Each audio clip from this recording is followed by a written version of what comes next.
You can't possibly say Chikmagalur of Karnataka without thinking of its biggest product, and that, of course, is coffee.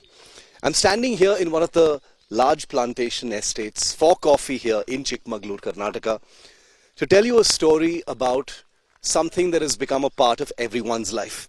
In the last few years, not just in the south, but to all parts of the country, Indian coffee has become a really big thing. The north has seen coffee consumption grow by leaps and bounds in the last few years, and last couple of decades, in fact. And that's why it's important to tell the story of Indian coffee. And what better place to start from than here in Chikmagalur, considered by many to be India's coffee capital. Ms. Lekha Chandrashekhar has been very kind to join me today to tell this story, because she's a woman behind one of the most prominent coffee estates here in Chikmagalur. She's standing, as you can see, very proudly among her babies, all of these coffee plants that are stretched across over 100 acres, Arabica and other kinds of coffee that she grows here. Ms. Lekha, thank you very much for your time. I'm very proud to say that. It's grown, the coffee is grown by a woman, and I'm very, very proud of it. It's incredible, ma'am, because you've been managing it alone, single-handedly, with your amazing staff for so many years. Tell us a little bit about that.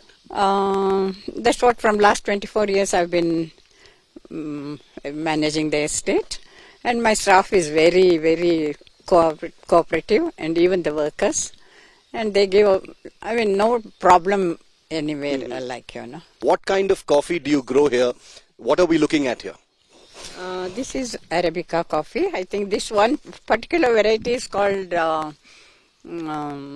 Obata. Okay. This is from Colombia, actually, I had a few seeds from Colombia, then my friend had given me that. Okay. And then I made my nursery from that, and I started growing. So this is what becomes the coffee beans finally? Beans like this. First it becomes the blossom, and then like this, and then like that. So there are some bigger ones here as well. Yes, these are all just before the rain. Before the rain, so it had blossomed. So little greenish, so those bigger beans. Wonderful brown coffee beans that one sees in shops. Yes, and stuff. In November. This is how it starts its life. Yes, but all this will fall down because it would have become ripened before the season starts. Yes.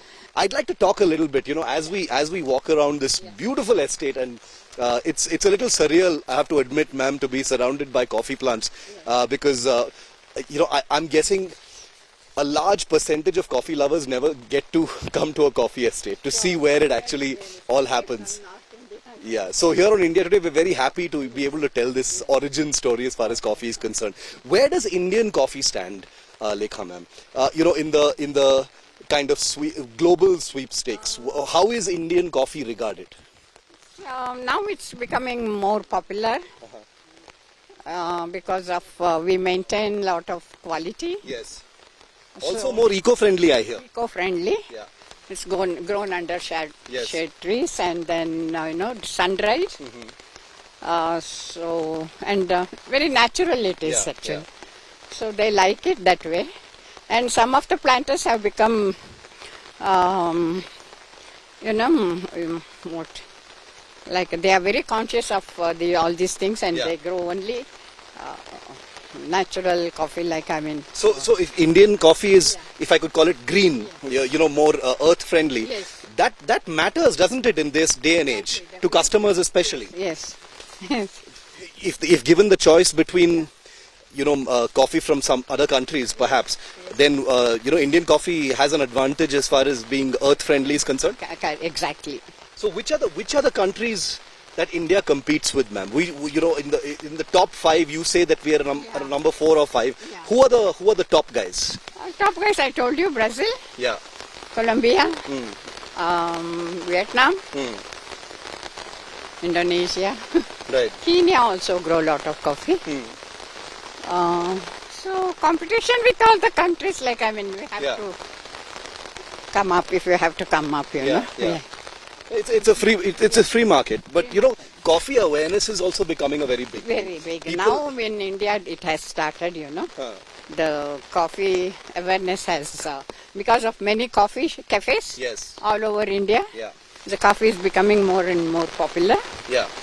And it's no longer just a cup of coffee. People are, demanding a certain kind. Yes. I would like an Arabica. Okay. I would like a medium roast. Yes, People are using language like that. So there's awareness also now. Yes, definitely. And all the planters have become very, they want to give best quality coffee. Yeah. So they maintain quality a lot, One hears, Lekha ma'am, that weather has also been one concern for coffee growers like yourself. Explain that to us. Why has it become such a big concern? Because we depend on the rains for our estates. The monsoon is very important.